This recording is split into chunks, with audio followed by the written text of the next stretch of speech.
Hey guys, WhaleTits here with another Sotis Hero Spotlight, this time featuring Shadow, who's most definitely one of the sickest looking heroes ever. I mean, like, look at him, he's got like this disgusting Zerg-like mess all over his face, and also bananas apparently. Let's start with an overview of Shadow's skills, beginning with his heroic passive. His passive, Occlusion, grants him a movement speed buff for every 5 seconds that he's not in combat, capping at 21% move speed, and gradually fades him from view. Also, it makes him invisible on the minimap. This makes him around 5 times more badass than any other hero in the game. You can't see him, and he's invisible. Top that. You'll find that this passive helps you gank, it helps you farm much better than most other heroes, because it allows you to traverse the map rapidly. You can farm all lanes at once, essentially, just by running back and forth, as well as neutral camps. Keep in mind that attacking neutral creeps does not actually remove the buff, as for some reason it doesn't count as if he's in damage, as if he's in combat. Only attacking enemy heroes or enemy lane creeps will remove the occlusion buff. His first skill, Shade, is your standard AoE, but it has the added usefulness of being a blink. It does massive damage and scales 60% with weapon damage, and will be useful throughout the entire game, especially early on, where it's probably one of the strongest AoE nukes early on, and you will be spamming it, as it has relatively low cost and relatively low cooldown. If a creep wave is just like around half health, you could probably Shade to kill all of them at once. I take this at level 1, and I max it first.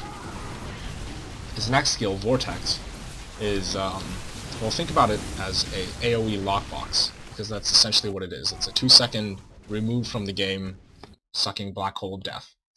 And you can use it for numerous things, such as setting up Rory's Molotov, Tychus' Smoke Grenade, even Kerrigan's ult or Zeratul Chronosphere, or, of course, your own Shade and ult. This is probably the skill you want to initiate a fight with, by sucking in at least 3 of the enemy heroes and then shading them all at once, and then dropping your ult on top of them. That will ensure mass hysteria. His next skill, I take this to level 2, and I do not max it until I have all my other skills, including my stat points maxed, because its primary purpose is that 2-second disable. His third skill, Stepping Strikes, is what makes Shadow, well, I hesitate to say that because all of his skills make him Shadow, but this gives him the ability to stay in the middle of a team fight and just bounce back and forth between enemies, being very hard to target and very annoying, as well as chasing anyone down just by right-clicking on them. I take this at level 3, and I max it second after Shade, but I alternate between stats and stepping strikes depending on which one I need the most. If I feel like I'm not doing enough or too squishy, then I'll take stats over stepping strikes. But if I feel like they're just barely escaping from me, I will take the stepping strikes. Finally, his ult is, well, I'm actually dead right now, so you can't see it. But it's the Shadow Walk. It's basically a giant cloud of death that everyone will run from.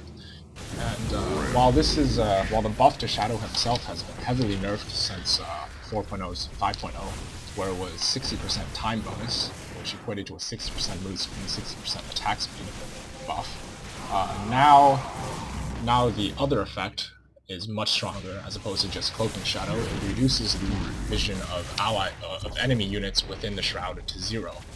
So not only does it effectively cloak you, it will effectively cloak your teammates and anything else in the area, as well as silencing the enemy heroes from casting AoE spells, because AoE spells, such as Kerrigan's ult, etc., all require vision of the target area, and if they don't have vision, they won't be able to cast on it. However, this is easily remedied by like a scan, or even the reconnaissance utility skill, which will reveal the entire area and make your ult fairly useless, so you have to be very careful with it. You have to be very careful and catch all the enemies with it. I take this, as with pretty much every ult, at level 6, 11, and 16. First though, before we get into actual gameplay, I'd like to go over talent builds on Shadow. For Shadow, I run 2 different talent builds as opposed to my Zeratul, just because the playstyle on Shadow is slightly different. My first one is my standard 11-14 defense utility build that you saw in my Zeratul video. I take commitment over energy regen because I'm retarded and I didn't realize I could just swap these 2 points over. And of course commitment, much more useful late game when you will die, as much as I hate dying, and as I've stated that you should not build your talents to die. It's inevitable in late game fights that you will die eventually. And as the carry, if you're dead, you can't help take levy, you can't help defend your base, all of which are fairly important. My second build is a more risky build. It's much weaker early game. I do not seek your service. Anyways, it's much more focused as a 1v5 ace carry, because Shadow can do that better than Zeratul. What would you ask of us? The difference between the two, unlike Zeratul, Shadow's teamfight ability, his skills revolve around him getting in the middle of the enemies and messing them up heavily with his ult, with his vortex, with his shade, with his stepping strikes. Therefore, I like to build lifesteal and weapon damage on him. He's more of a 1v5 hero, like I said, than Zeratul, who is more of a jump in, kill someone, get out, jump in, kill someone else, and get out. Therefore, yeah, this is my talent build on him. It's more late game focused. I will usually only build this, though, if we have multiple strength heroes on our team, especially an LZ, who can make me tankier in the team fight. Whereas I will go with my standard 11-14 if my team has more Agi heroes than usual, like say 2 or 3, that I don't have to be the sole damage source in the team fight. Now, for item build on Shadow, I have, again, I have 2 different item builds I like to run. This one is a little more experimental, this bottom one here, with 2 Handmates, and it, I know I was bashing attack speed items again earlier, but if you combo it with timescale, you can actually push past the attack speed cap. As you notice right now, I'm not even anywhere near my cap. If I were to use items, I would be, if I actually had stacks on my Valors, but I don't. The point of this, of course, is that I can stepping strike a lot more often. I will comply. I would just, as trading raw damage for attacking faster. You know, it's kind of a trade-off. But again, with Pyre, I would proc Pyre more often with that attack speed, so it's also useful. Another thing I noticed was late game, it's not hard to get very high armor. If I had max stacks on Valors, I don't right now, but if I did, I would have 46 armor, and that's with only 2 Agi items. So it's not hard to get 50-ish armor on an Agi hero, which amounts to 80% damage resist, so I've been liking Pyre, just because that 4%, while it may not look like much, is actually quite a bit when it comes to late game, and the enemy hero has a buttload of armor. My more standard build, of course, is up here. In both of these builds, I get a phase cloak first. I would sell this phase cloak for something else, but this is my more standard build for Shadow. It's pretty similar, I guess, but I get an explosive retrofit on it. It's the only standalone weird item in this build, just because with my stepping strikes, I'll be blinking all over the freaking battle, winning face, doing massive AoE damage all over the place. In this fight, we notice that they're trying to go for Aeon, so I'm going to hang around in the back and watch what happens. The micro wants to initiate on me, but I'm not going to let him do that. And it looks like my team is going to go in and try and stop him. Right there. We initiate on the Egon, of course, because that's always what we want to do. Rory, I see Rory throw his Stevie, so I'm immediately going to vortex it around it and ensure that he gets the kills with his Stevie.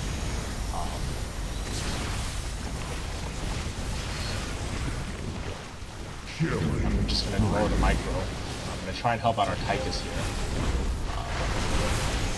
He dies, but I'm going to manage to get the Drake, and then I'll catch up to the Toxie and secure the kill on Toxie with my Shade or Molo tick, and then back out. Another great strat with Shadow is to run around behind and initiate on the enemy from behind.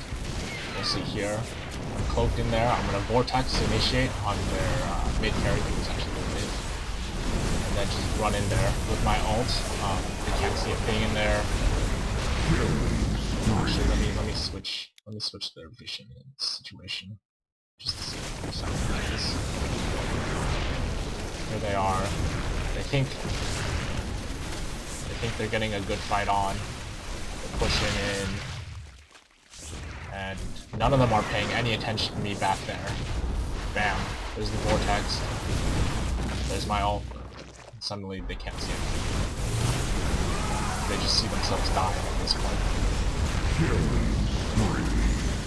Well, that's it. Here's a team fight mid where our Jackson tries to initiate but fails. And then gets initiated on, gets thrown in there, and we're racing in there helping. I'm gonna vortex them so he can maybe get away. Looks like Red Hydra, that's actually Red, not Echo, goes after him, but because they're caught in my vortex, we managed to pick up these 2 kills. Again, Shadow's chasing ability is amazing. Not as good as Zeratul maybe, but fairly good with that blink. And then they're still up here, so I'm just gonna kill them. That sounds fun. I know he can tank for a little bit, but when he needs help, I'll go back to help him. I'll drop my ult, and we'll get Ricochet. And I can't actually get Electrus because of his aura, which is pretty amazing. So, yeah. One thing that's very important with Shadow is to always try and ninja in lanes, push to get bosses. Take advantage of your passive, the fact that you can't see you on the minimap. The enemy team just gets a triple kill on us, and I'm dead. And I know that I can't defend mid tower by myself, so I'm going to just push another lane. I'm going to push this in, and then I'm going to grab Aeon after pushing this lane in.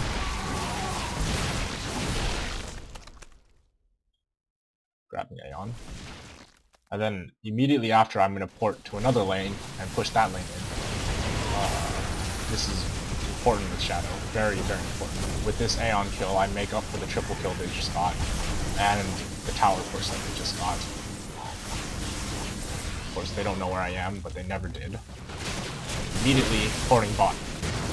Constantly farming, constantly pushing lanes. That's how to play Shadow. Here you'll see a beautiful Vortex Molly combo. Rory Shadow is a very scary lane, comp as it were. We notice that they're trying to take our siege tank, just because they've already pushed in the way. We're a bit late to get into lane because we went for Aeon first. And you'll see I got my level 2, I run around, I'm just going to vortex both of them. Right here, Malo goes on them, Shade, that's his dead. First one. Finalize as I can, might as well get the cooldown started. I got first blood, I'm pretty far ahead of it. So here's an example of how not to Vortex Molo combo. It's important against on drop Vortex, but at the same time, Rory's gonna Molo, and he's actually not gonna be affected by Molo Tower because he was in my Vortex. So that was brilliant. Continuing with the fails, you get to watch me. Actually, I guess this is more of a success. I see Drake coming in here. I'm gonna try and help my Rory. He's going to drop Stevie, so I'm going to immediately Vortex, also cancelling the Drake ult. And we managed to kill Drake, but I'm going to get thrown anyways. I'm going to die. Almost got my ult off to get out of there, but not quite. I did save Rory, though. In this scene, we're pushing bottom after winning that Levy fight. And I see Echo is low, so I'm going to try and get in, but I get Bolad, and I turn this situation around. Normally when you get initiated on, you would be in big trouble, but I vortex them just in time and give my teammates time to catch up. And all of a sudden, it turns the entire fight around. And not only do I get out alive, I get out alive with my Rune Creep still alive, so they essentially did nothing.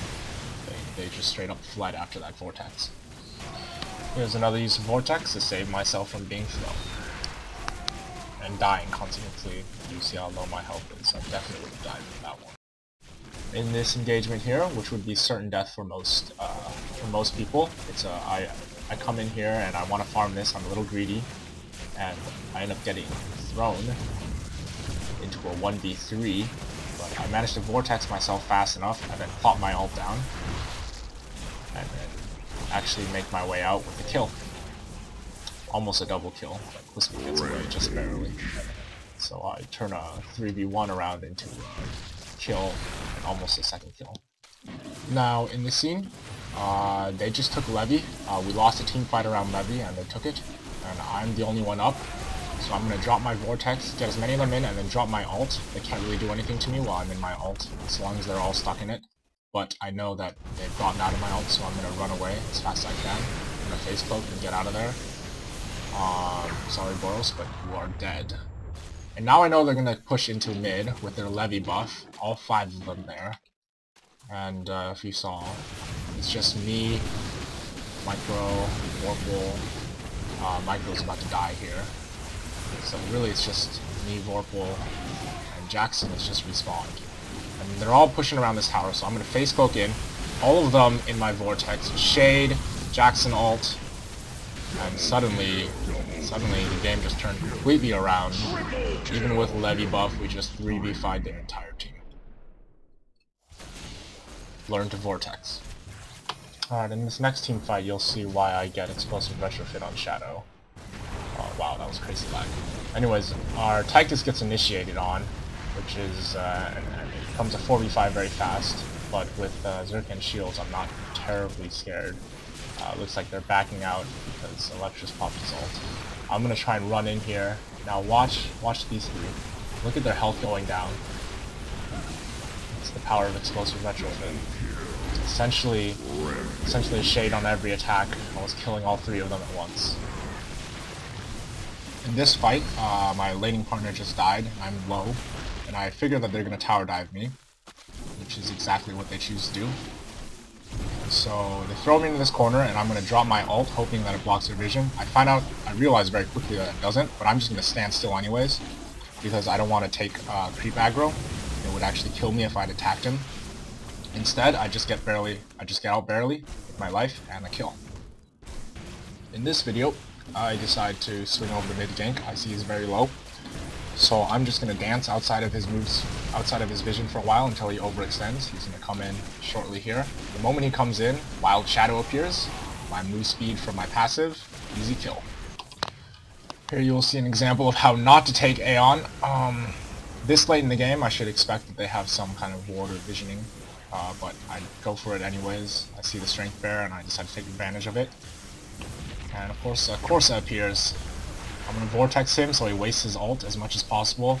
And then I'm going to try and get out, derping here and not realizing that you can't shade up a cliff when you don't have vision. I don't think you can shade up a cliff anyways. Either way, my teammates arrive to save me, and I decide, okay, this is a great time to go and continue and take Aeon. Oh, okay, a Stevie appears and I'm dead. Well done, WhaleTits, well done. In this situation here, I get caught overextending a little bit. I'm going after Machette, but he's going to get away because of Jackson's slow aura. My whole team's down there. I'm going to go after Jackson instead, but I see the micro, and I'm immediately backing. I'm going to shade to get as far away as possible, and if you notice, that shade got me just far enough away to avoid the micro sliding throw. On a side note, the importance of warding, you may not be able to see it, but we've got a sensor tower in there. I see Red Hydra running up there. Notice how low my health is compared to his. But he has no idea what hit him. Free kill in their jungle. So yeah, in summary, that's how you carry with Shadow. You win. You simply win. That's all you have to do. Again, you'll see me get thrown here. Whee! With like no health, but lifesteal! GG.